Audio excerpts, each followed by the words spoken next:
I'm hoping to get into the pass rush and the players that we have uh, that we're hopeful will get after the quarterback. We're going to look at Jaylon Ferguson, very limited, only had 302 snaps last year. I think you can sort of boil that down to inconsistencies. He's inconsistent in assignment. He's inconsistent technically, and that's difficult for the Ravens to get past in terms of him being on the field.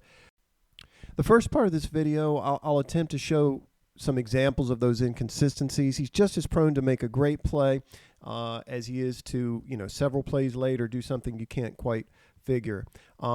This is a real heady play. This is Jaylon right here. He's going to feel this tackle even after this fake down block. He's going to feel him get out in an effort to set up this screen, get on this corner here. And it's a real heady play to get in that throwing lane. Again, just kind of have an understanding of what the tackle's doing, where he's going. Real easy. Makes this play look very, very easy.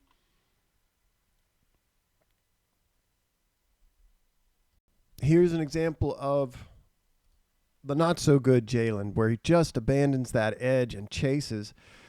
Tennessee's running this flood concept. You can see how well the Ravens have it covered on the QB boot. But there's just nobody out there to grab the quarterback. You can see how Jaylon just absolutely chases this down the line, doesn't stay home. Again, it's kind of disappointing because you see everybody's covered here pretty well. They've got sort of a bracketed coverage over top. Marlon's on his guy. Patrick's on the tight end. And again, Jaylon just doesn't even hesitate. He's right down the line and leaves that side of the field open for the quarterback to pick up 10 or 11 yards. We mentioned that he's inconsistent in terms of technique, taking on blocks. Here he's great, really sound in his technique. He's also a good finisher, in terms of tackling. But watch him take on this guard here. His outside arm is going to take on the shoulder, inside arm to the chest, armpit area, and does a good job sinking too, and taking this on. Going to easily shed, find the ball carrier, and finish. You can see it from this angle, I think, pretty well. Taking on this pull. Watch him sink his hips to get under. Outside arm to the shoulder, inside arm to the pec. Boom. Locks out, off, finishes. Watch it again.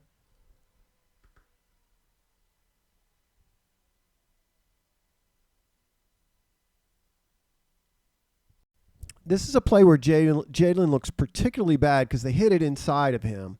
This is a mid-zone run off the right tackle, or the right tackle's outside leg. That's where it's designed to hit.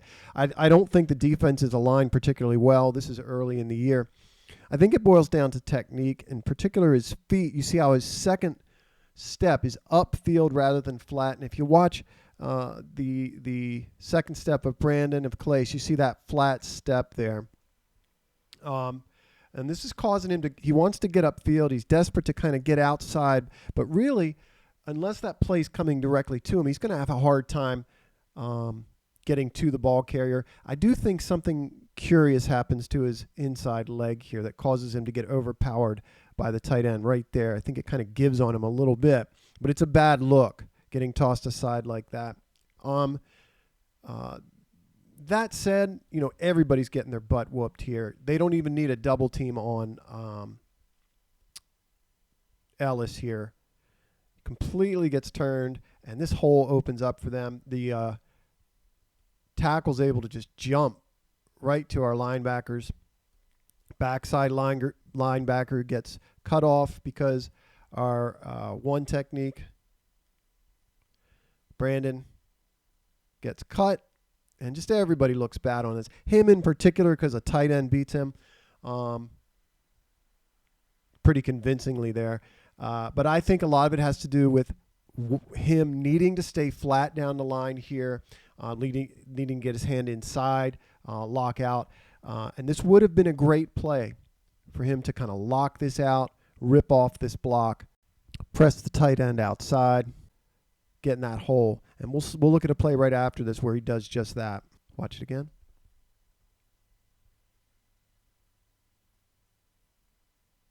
Watch how well his feet and his hands are in concert here. Second step, or his left foot, outside foot, is flat down the line, kind of reads the play, reads the action of the offensive line. Watch his right arm shoot, inside pec, left arm to the shoulder. Watch how he turns the shoulder. See that? See how he turns the shoulder of the tackle. And when he turns the shoulders of the tackle, he's going to have a much easier time ripping off this block. He's also going to stop or slow the progress of the tackle outside. In any case, watch him lock out there, set the edge, get off the block, make this tackle in the hole. Watch it again. And he's got to be more consistent in these areas so that he gets more opportunities as a pass rusher. I'd like to get into him as a pass rusher. My perception, is that he's overly reliant on his ability to bull rush. He always has been. But I did see some variety and some reason for encouragement in his limited pass rush snaps from last year, and we'll look at some of them. Jaylon's outside the right tackle here. We're going to see him with a move that I always associate with Purnell. Do a really nice job with that wide outside jab, getting the tackle to overset, and he's got him beat inside. There's a problem from that point in that he doesn't do anything or doesn't do enough to defeat this inside arm. As I look at this play, I see a clear opportunity for him to defeat this arm, one way or another, and make a beeline for this quarterback. To me, the quarterback's dead meat. He's got his eyes away from that side for a long time. And Jaylon just does not, capitalize on this move. In fact, the tackle, one way or another, he tends to be off balance the whole time. Squares up again on him. And then he really compromises the contain out here, and the quarterback gets out. It's an interesting rep. This is Jaylon. I think he does a good job here getting outside, diagnosing this as play action. Watch the pop in his hands here. See how he throws 63? 63 grabs his jersey, doesn't let go of it. But pretty violent sink and throw there. Another thing I like about this rep, he's being held. He does bring his left arm around and grabs the wrist, but he is not able to disengage. He does continue to run his legs here, but at a certain point you want him to rip down, lose that arm, and go grab the quarterback. Overall, pretty nice play. He forces a throwaway, gets pressure on the quarterback.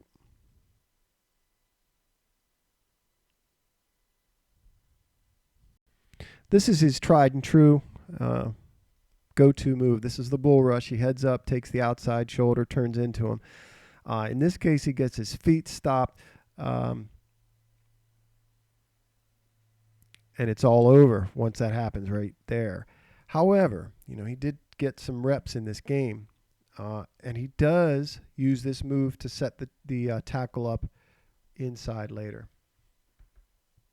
At this point, he's going against a tackle that has seen the same bull rush from that side 3 times, and that tackle's going to overset outside.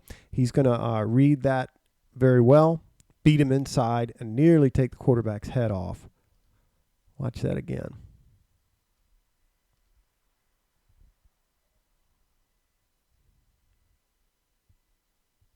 Get to see his power here. They're going to chip him with the tight end. Cleveland, it looks like, gets fooled by this linebacker blitz, and he gets a free run to the quarterback, chases him out of the pocket. But watch him really reroute that tight end. You do see the quarterback turn to find him right off the ball, right there.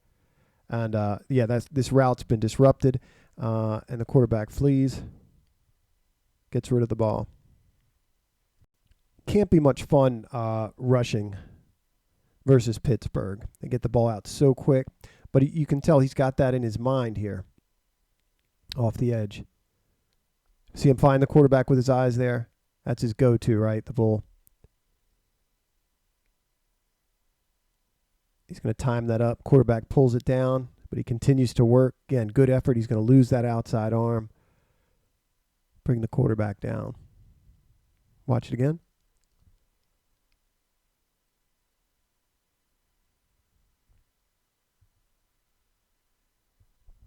He definitely had some plays that flashed last year, showed the ability to get out and set the edge.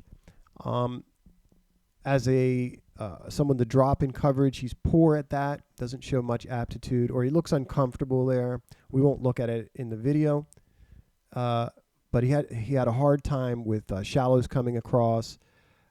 Even simple 3-yard drops to get under, or in a window under a slant.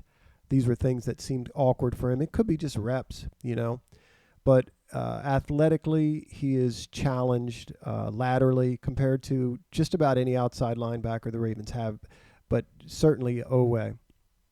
And as the end man being red, he doesn't offer a lot in terms of the ability to kind of chase backside, sort of surf down and then chase backside. And sometimes he'll find himself out of position there too, and he's not going to catch somebody on the edge. He did come into camp, or to workouts rather, in better shape, so that'll serve him well. I think just watching him, if he gets reps, he's going to get sacks. It's just a question of whether he can get over those blown assignment plays. It does seem that they have him on a short leash last year a little bit. But he's a guy that plays with great effort. He does need to add things to his game as a pass rusher, most notably attacking the hands. So we'll see.